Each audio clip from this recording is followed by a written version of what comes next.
Hello, it's Colleen, and I am going to read a little report that I wrote about the astrological weather of 2026. So, quite a year it's been already, right? I mean, it's been insane, but so let's just see where the planets are and how they're going to be messing with us this year, or not. We're going to be growing and we're going to be changing and, hopefully restructuring a lot of stuff, which is basically what the planets are saying here. So let me just read you my little report here. The astrological weather of 2026. 7 major shifts reshaping reality. 2026 is not an ordinary year astrologically. Multiple outer planets change signs. The lunar nodes shift and eclipse corridors open new paths. This is a year of fundamental restructuring, personally and collectively. The major transits are the Saturn in Aries, February 13th, 2026, until April 12th of 2028. Saturn, the planet of structure, discipline, limitation, and mastery, enters the sign of Aries, the sign of the self, of initiation, of courageous new beginnings. This is the cosmic backbone of the 1 year. Saturn in Aries says, get serious about who you are. Discipline your identity. Take responsibility for your selfhood. Saturn in Aries is not comfortable energy. Saturn has a way of basically making us deal with the stuff we don't want to deal with. When they say Saturn returns, it comes around about every 30 years. And it basically sort of puts in your face the stuff that you've tried to put on the back burner and say, I'm not ready to deal with this yet. It kind of brings it up for you and makes you face it, whether you want to or not. And so that's why, when we are like 28 to 30, we're usually going through some craziness and stuff. And it's just simply that we're in that next stage. We're changing. It helps us to kind of look at ourselves and reflect. And Saturn is really good about that. I love Saturn for that reason. I mean, it's also hard. It can be really hard because there's a lot of things that we don't want to deal with, and we'll shove them down. We'll kind of stuff them. At least I do. I'm a stuffer. But we'll stuff them down, and then we'll, lovely Harley's outside. I'm at a car show right now in Arizona. So anyway, Saturn in Aries is not comfortable energy. Aries wants to rush forward while Saturn demands patience. The tension produces disciplined action, neither reckless charging nor paralyzed waiting, but steady, determined progress on your path. For the collective, expect restructuring of how we think about individuality, leadership, and independence. Institutions that fail to honor individual sovereignty will be tested. Leaders will be held accountable. Let's hope. Neptune in Aries is the second big planetary alignment. Neptune in Aries returns January 26th of 2026, and it's going to stay there. Right now it's kind of in a retrograde. It sort of came into Aries for a minute last year, and now it's coming back.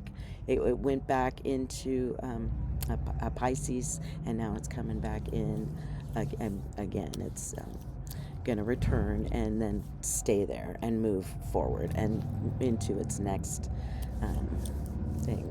Neptune. I think it's 64 years for Neptune. That might be Jupiter. Or Uranus, actually. That's Uranus. I'm not sure about years on Neptune. I should know that. I do know that. I just, it's not coming to me right now. Anyway, Neptune in Aries is coming back. It returns January 26th of 2026, remaining until 2039. Okay, so 26 until 39 is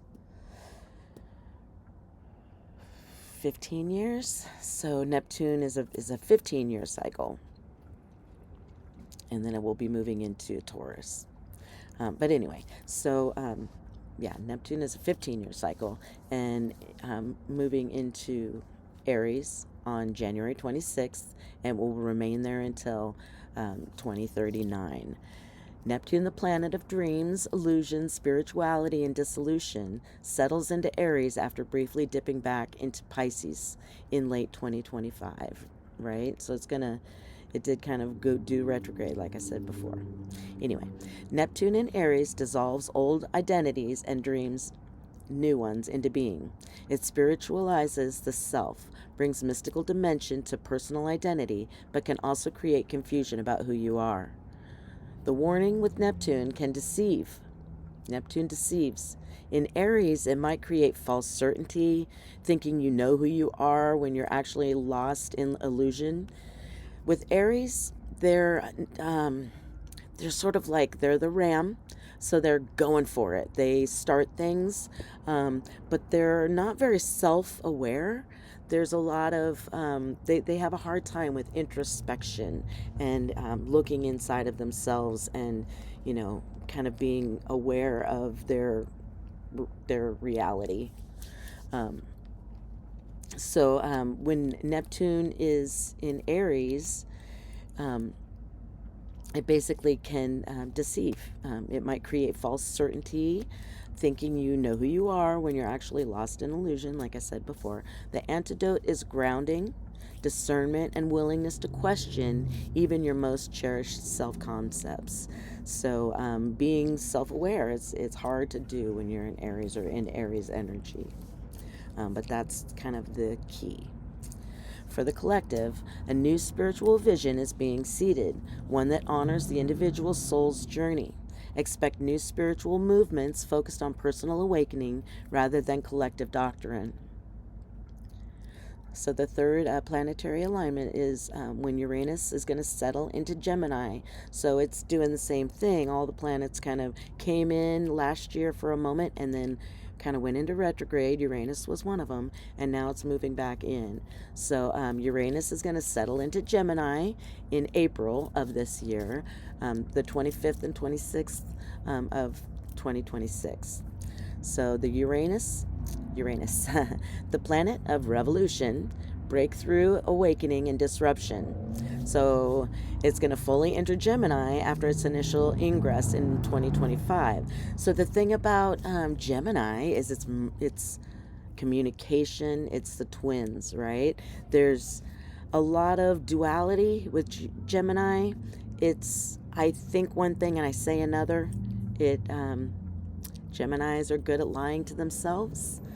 So we need to be careful not to let that happen. We need to kind of not let ourselves lie to ourselves about it. We have to actually see the truth and look through the communication, delusions we try to tell ourselves sometimes. So Gemini does revolutionize communication, information, and thought itself. This is the transit of all breakthroughs. Communication technology, leaps, and radical changes in how we think, learn, and share information. So AI will probably be coming in and being really big, and the quantum computing they're talking about, all these things. There's new fusion stuff happening. There's all kinds of new technologies and things like that are coming into play, as well as our own kind of connection with source and being able to basically telepathize. I don't know if that's a word, but just, being more able to read people through energy. Uranus and Gemini is going to help with that. So it's going to, basically bring radical changes to how we think, learn, and share information. The relevance to the 1 year, as we reclaim our individual frequencies, Uranus in Gemini provides the tools. New ways of communicating your truth, new technologies for sovereignty, new mental frameworks for understanding ourselves. Warning: Uranus in Gemini can also mean information overload, mental fragmentation, and disruption of stable thought patterns. Use technology consciously. Don't let it use you. It's really important. With the AI, we really do need to remember to think for ourselves. Like, yeah, it's a great tool, but we need to, remember that it's a tool. It's not our personal heart brain cohesion. It's not our coherence. It's which is really where we need to focus this year's connecting to our luminous beings. Okay, so Jupiter, the fourth planetary alignment is Jupiter is going to enter Leo on June 30th of 2026. Jupiter, the planet, and that one stays there for a long time. So Jupiter, the planet of expansion, abundance, optimism, and growth, enters Leo, the sign of creative self-expression, royalty, and the heart. Jupiter in Leo is generous, dramatic, and confidence-building. This transit, lasting until July of 2027, expands your capacity for creative expression, your sense of personal specialness, and your heart-centered power. In a 1 year, Jupiter in Leo amplifies the theme: express yourself, create bodily, lead from the heart. The second half of 2026 has a different energy than the first, more expansive, more confident, and more celebratory. Just because the planets have moved and they're finally starting to settle in to the places they're going to be, all those outer planets that are sort of shifting as we speak.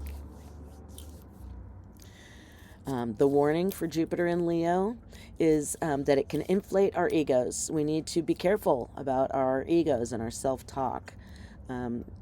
We have to not.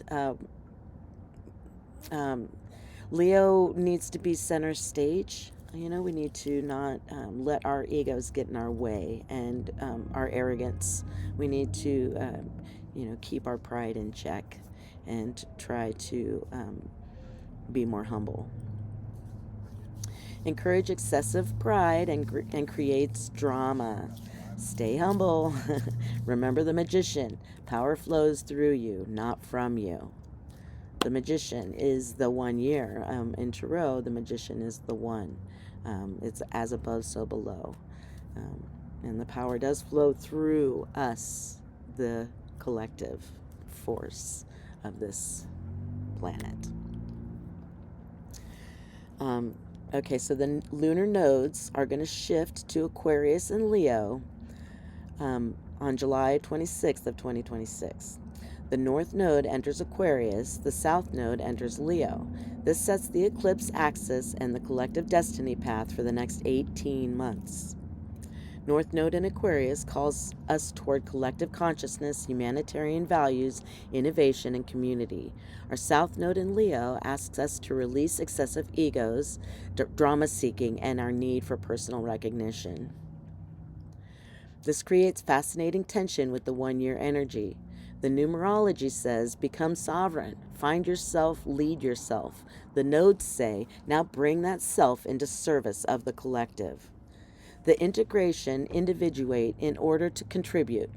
Become a strong, clear self, not for ego gratification, but so you have something real to offer the whole. So we need to keep that in mind, that our egos can get in the way of progress if we aren't humble and don't humble ourselves and listen to the inner guidance of our source energy. Okay, so Pluto is going to continue through Aquarius. Pluto is going to continue through Aquarius, the planet of transformation, Pluto, death and rebirth. Power and shadows is now firmly in Aquarius, having finally left Capricorn in late 2024. So it's finally just settling in there. This, I believe, is the true age of Aquarius when Pluto has moved in there. So Pluto in Aquarius transforms collective structures, technology, social networks, and how we think about power itself. In 2026, Pluto moves through the early degrees of Aquarius, particularly impacting those with planets in fixed signs around 4 to 6 degrees. So if you're having, the fixed signs are like Taurus, Capricorn, uh, uh,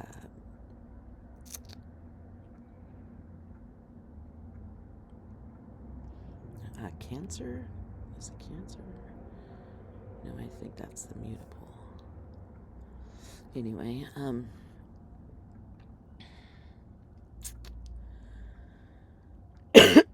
so if you're in a fixed sign, that's the cardinal, the mutable, and the fixed. If you're in a fixed sign, then you, around 4 to 6 degrees, you want to watch your early degrees of Aquarius. The deep work. Power is being redistributed. Old power structures. Capricorn are dying. New forms of collective power, Aquarius, are being born. The individual sovereignty, 1 year, is part of this larger transformation. The collective needs empowerment, individuals, not sheep. Please don't be sheeple. We need to be individuals. We need to use our brains and get out there and fix what's going on, and bring the change we want to see. Be the change we want to be. Yeah. The eclipses of 2026 are going to be, they're basically cosmic reset points. They're portals where fate accelerates and new paths open. So we're going to have an annular solar eclipse in Pisces at 28 degrees on February 17th of 2026. It was just in a couple weeks. A new beginning related to spirituality, compassion, dissolution, and release. Just before Neptune fully commits to Aries, this eclipse offers a final Piscean initiation.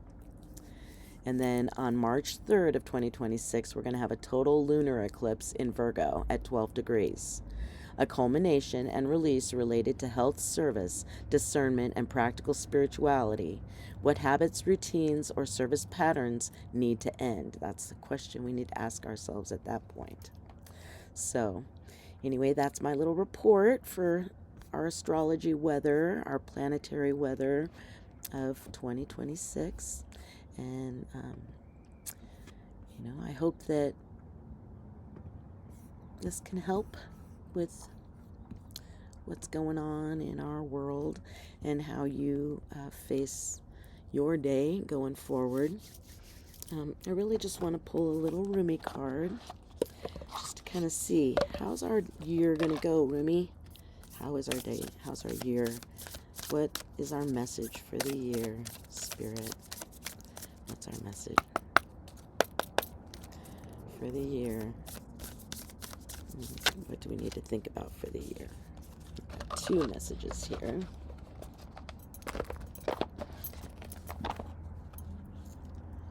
Okay, we got 2 messages here. The lover and the beloved. When you move into the unknown beyond everything, the beloved carries the beloved caresses you. Oh, how I'm not able to read right now. Oh, how you have been burned before, abandoned, betrayed, so painfully disappointed, cast aside, suffering at the hands of an unworthy lover. Can the great divine love affair be tarred with the same brush? Will bitter expectations keep your heart locked away behind a mean-spirited gate? Something needs to change within you so that you can receive. It may simply be that you say yes.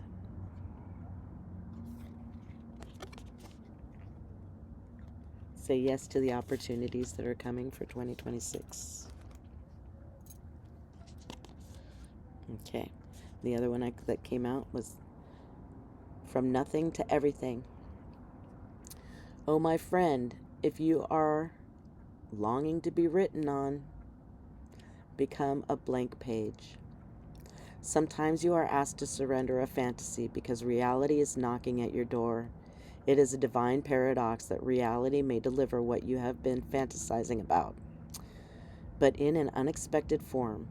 The divine knows how it will work best. Let go with trust in your heart. The divine is guiding you from fantasy into the fulfillment of what you have imagined. These cards are beautiful.